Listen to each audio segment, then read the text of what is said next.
History, a massacre at Robb Elementary in Uvalde, Texas. It was May 24th, 2022 that a gunman killed 19 children, fourth graders, and 2 teachers in 2 adjoining classrooms. The botched police response was heavily criticized after nearly 400 law enforcement officers rushed to the scene, but then they waited outside the classrooms for 77 minutes instead of confronting the gunman. The president is expected to mark today with a call on Republicans in Congress to help end the epidemic of gun violence in America. We should note that mass shootings in the U.S. are on a record pace this year. There have been 241 mass shootings in the United States, and today is just the 144th day of 2023. Want to bring in Ed O'Keefe, who is at the White House today. And Ed, what are we expected to hear from the president shortly? Nora, aides let it be known in the last few days that he would be coming out to speak with the First Lady. It was a year ago tonight that they addressed this shooting. He's eager to do so again. Let's watch. Thank you, Ed. We pause now for the President of the United States and First Lady, Dr. Jill Biden.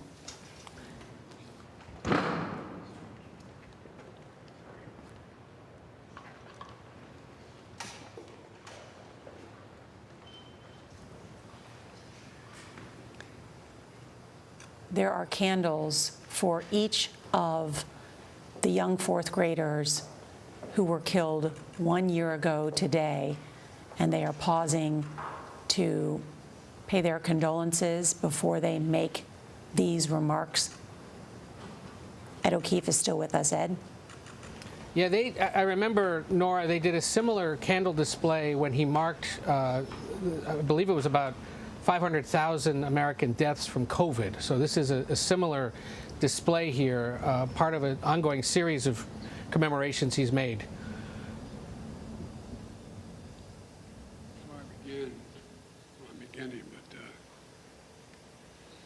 I realize this is a really tough day for all the families.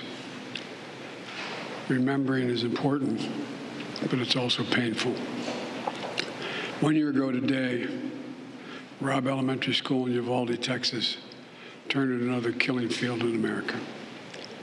A few days later, Jill and I traveled there and stood before those 21 crosses outside the school. On each cross, a name, like in these candles behind us, 19 children, 9, 10, 11 years old, and 2 devoted educators, and 17 more injured. We spent hours with the grieving families who were broken and never, ever will quite be the same. To the families of the children and the educators who we know that 1 year later it's still so raw for you. A year of missed birthdays and holidays, school plays, soccer games. Just that smile. A year of everyday joys gone forever. The bend of his smile, the perfect pitch of her laugh. At a vigil a few months later, one of the moms said, "When I lay in bed and turn to my side, envisioning her staring back at me, I want so badly to be part of alternative reality that just doesn't exist. This is my reality, because my 10-year-old daughter was murdered in her 4th grade classroom." Standing there in Uvalde, Jill and I couldn't help but think that too many schools, too many everyday places have become killing fields in communities all across every part of America. And in each place, we hear the same message. Do something. For God's sake, please do something.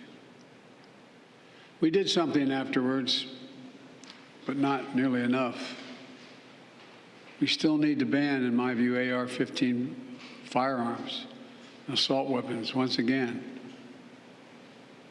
You know, they've been used time and again in mass killings of innocent children and people.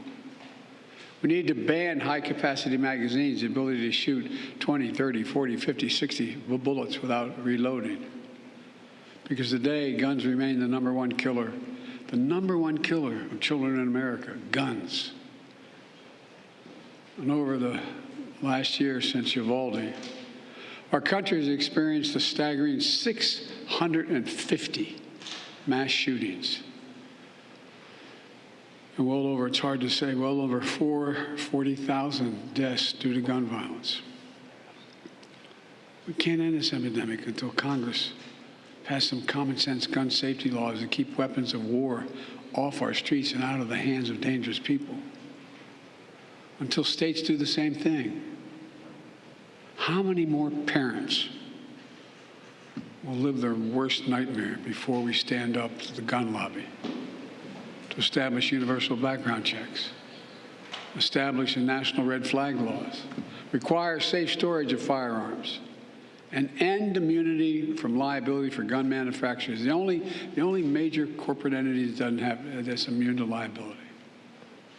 Even a majority of responsible gun owners support these common sense actions to save lives and keep our community safe. So it's time to act. It's time to act. It's time to make our voices heard, not as Democrats or as Republicans, but as friends, as neighbors, as parents, as fellow Americans. And I'm being deadly earnest when I say that. You know, I know for a long time it's been hard to make progress, but there will come a point where our voices are so loud, our determination so clear that we can no longer be stopped. We will act. You know, a year ago after visiting the school, that same day we attended Mass at Sacred Heart Catholic Church. In the pews, families and friends held each other tightly. As the Archbishop spoke, he asked the children in attendance to come up on the altar and sit with him as he spoke on the altar. There wasn't enough room for everybody to go up on the altar, so a mom and her young son sat next to us. They had us in the first pew. They sat next to us. As we left the church, a grandmother who had just lost her granddaughter came up to us and quietly passed us a note, a handwritten letter. And here's what it read. Erase the invisible line that is dividing our nation. Come up with a solution and fix what's broken and make the changes that are necessary to prevent this from ever happening again. My fellow Americans, you know, you almost feel the pain. For we've lost children. We have to do this to save our children. For the nation we love, to erase that invisible line. Jill and I stand here today, as earlier this morning we were talking about planning a memorial service this weekend, celebrating the anniversary of the death of our son, Bo. Well, guess what? While everyone's pain is different, we, like many of you, have some understanding what it's like to lose a child on more than one occasion. For those who've lost a loved one in Uvalde, to the moms, the dads, the brothers, the sisters, the grandmoms, the grandpops, this is what I know. One, they'll never be gone from your heart. They'll always be part of you. And I know this as well. As unbelievable as it sounds, I promise you, a day will come when you pass that ice cream store, you pass that park, you pass that thing that brings back the memory of your son or daughter. It's going to bring a smile to your lips when you think of them before it brings a tear to your eye. That's when you know you're going to make it. And our prayer for you from the bottom of our heart is that day will come sooner than later. Sooner than later. But God willing, it will come. As I said, that's when you know you're going to make it. God bless those 21 blessed souls lost in this day in Uvalde. And may God bless their families. We're thinking of you. Any update on the debt talks, Mr. President, please? There you have it, the President and the First Lady of the United States there in the White House delivering remarks to commemorate and note 1 year since the Uvalde shooting, which killed 19 students and 2 teachers. The president saying we cannot end this epidemic of gun violence until Congress and states act. He also said how many more parents will have to live their worst nightmare because we can't stand up to the gun lobby. I want to bring in Lilia Luciano, who has been covering this story for the past year. She joins us now from Uvalde's town center. And Lilia, I know you've been speaking with the families. They've been demanding changes in gun laws. What can you tell us? Nora, that moment that the president just described, that moment where families pass by, the moments that remind them of their children is far in the future. First of all, because they have to drive by in the small town through that civic center where they were told their kids did not make it, through the murals, through this memorial. They also have to see their neighbors. And what has happened in this community that I have to tell you was quite shocking is that it didn't necessarily come together. This community has been divided, broken through those very lines having to do with this precise debate. I heard from a 10-year-old little girl who not only survived the shooting but has constant flashbacks that she also lost her brother who was 10 years old. She says, I keep hearing the gunshots. I don't understand what people don't understand. She kept telling me, I just want people to know what it's like to have experienced that and also lost my brother. And that little girl tried to protest in the school, and she told me I wasn't allowed. That little girl, parents like Brett Cross, parents like Cynthia Herrera, parents tell me, look, I get messages from my very community saying you are dividing us because you're advocating out there. They're saying, please move on. They get hurtful messages from people within their very community precisely because this gun debate just can't seem to find consensus. Not here in Texas, not across the country. But that's not all they need. That's not all that they're asking for. What they need is accountability. They are yet to receive a report of a criminal investigation that the Texas Rangers have been doing for the last year. They still have no idea what happened at Robb Elementary, how their children died. All they have is bits and pieces from leaks here and there, and all they can do is either protest or suffer in pain.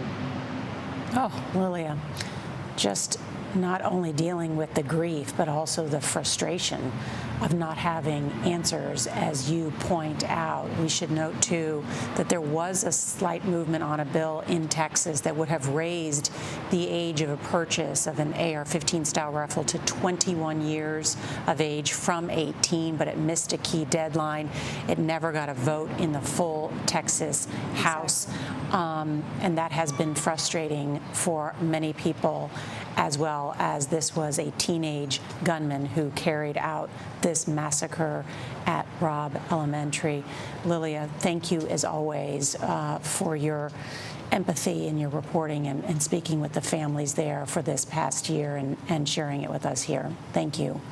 I do want to bring in our senior White House and political correspondent, Ed O'Keefe, here in Washington at the White House. And Ed, the president saying it is time to act. It is time to make our voices heard, in his words, not as Democrats or Republicans, but as friends, neighbors, and parents. But there's absolutely no movement in Congress on this issue, correct? That's right. Despite the bipartisan legislation passed last year that made the most significant changes at the federal level in about 30 years, there has been no other movement otherwise to expand universal background checks, address the immunity that gun manufacturers enjoy, or, as the president once again said today, push for a new federal assault weapons ban. Notably, in a poll just last month, CBS News found that about 62% of Americans support a nationwide ban on the AR-15 semi-automatic weapon, similar to the one used in Uvalde. We've seen 10 states across the country, just 10, ban them. Washington State was the most recent, just last month as well. But several others, of course, in the course of the last year have actually expanded or loosened gun rights in response to the public outcry in those states. Texas, of course, has been a ground zero for this debate for several years, others as well.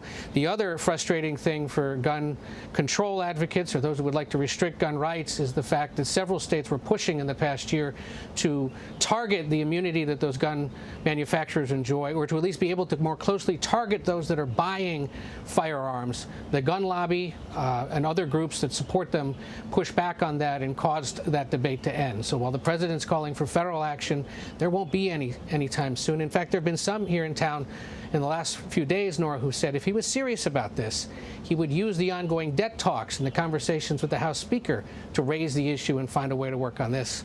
That's not expected to happen. Nora. Ed O'Keefe at the White House for us. Ed, thank you so much, and also to Lilia Luciano. And before we go, we do want to note another major story that we are covering this afternoon, and that is the passing of music icon Tina Turner at the age of 83 years old. The chart-topping singer from humble beginnings in Nutbush, Tennessee, she would go on to become one of the best-selling artists in music history, with more than 150 million records sold worldwide. From her debut as the one half of Ike and Tina Turner to the solo artist, both on stage and on screen, her hits are just too many to name, but many of us know the words to many of her songs, including Proud Mary, What's Love Got to Do with It, Simply the Best, and Private Dancer, just to name a few of those songs. There will never be another Tina Turner, and we will have more on her and her legacy tonight on the CBS Evening News. We do want to note our coverage will continue on CBS News Streaming, your local news. And tonight we'll have more from Uvalde on the CBS Evening News. This has been a CBS News special report. I'm Nora O'Donnell here in Washington.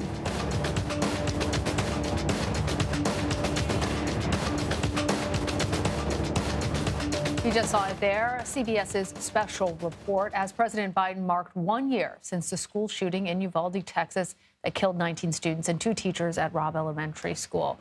CBS News Chief Washington correspondent Major Garrett joins us now. Major, we heard the president reinforce